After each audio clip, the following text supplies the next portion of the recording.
And one day, one of the profs told me that, Preeti, you can't think about it like this. You can't think of the outcome. He actually spelled it out. He said, you can't think about the outcome. That's not, I understand you've been in that world. And he really picked on it, that Mm. I've been in that world. So he realized why I was doing it. I'm thinking about, let's say, let's call it, for the lack of better words, a product or a finished product, and then working backwards from it. And he did not agree with that approach. And he accepted that I may be used to doing that. And I've done that for almost 20 years. And I have to change my outlook.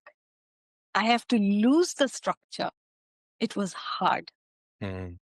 I came from this very organized, put together world into this very sort of ambivalent world of art. And initially, my head was spinning because I had to really lose my very tight grip on the real world and, experience that, like you said, formlessness. And it wasn't easy. It's 20 years of wiring. Yeah, yeah. I mean, your brain is kind of well worn in those pathways, right?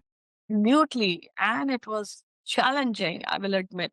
It was really challenging. I had to really loosen my grip on everything I held very close to myself because I was so used to approaching things in that fashion. And I would say probably by second year of art school, I was probably a little more ingrained in how I needed to approach things in art world. But it has taken me a long time still.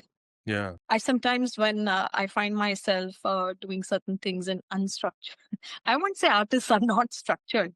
That'll be very wrong. Mm. Artists are not unstructured people. I think it's a myth. Everybody thinks artists are like these lost professors, walking around just thinking of things from thin air, etc. No, you can't.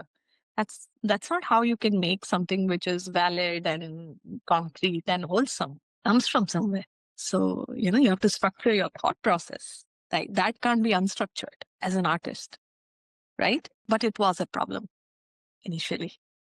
I really, really had to loosen it. And as I would say that the first point of a change happening is an acceptance. I am so grateful to that professor who actually managed to say this to me word to word in a very candid way, right? Mm. He didn't mince his words.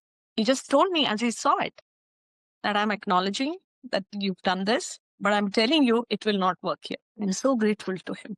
Mhm. I started that acceptance that yes, I'm doing it, evaluating my methods, evaluating my outlook. And as I got more and more entrenched into, the art world, through education, I was studying art history, I was studying art theory, I was surrounded by art all the time. I slowly started warming up to this new way of looking at things. But I will say that my past life definitely has, as I said, everything is connected, right? I'd had a certain kind of experience in life. And as an artist, you're weaving those things in your work, just experientially.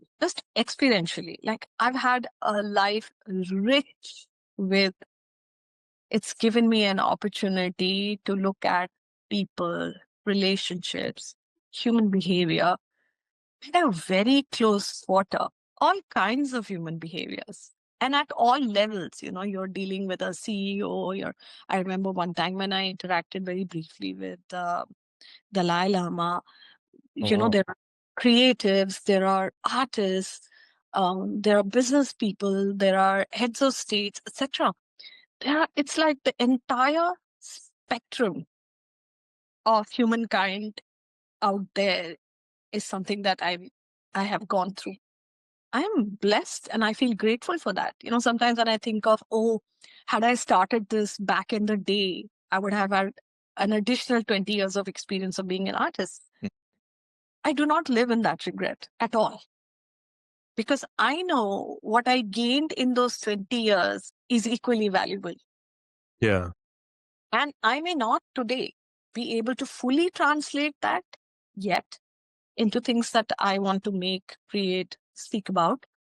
But I know it is all connected. It comes out in different ways and it will keep informing my work. That's what I mean by, everything is connected.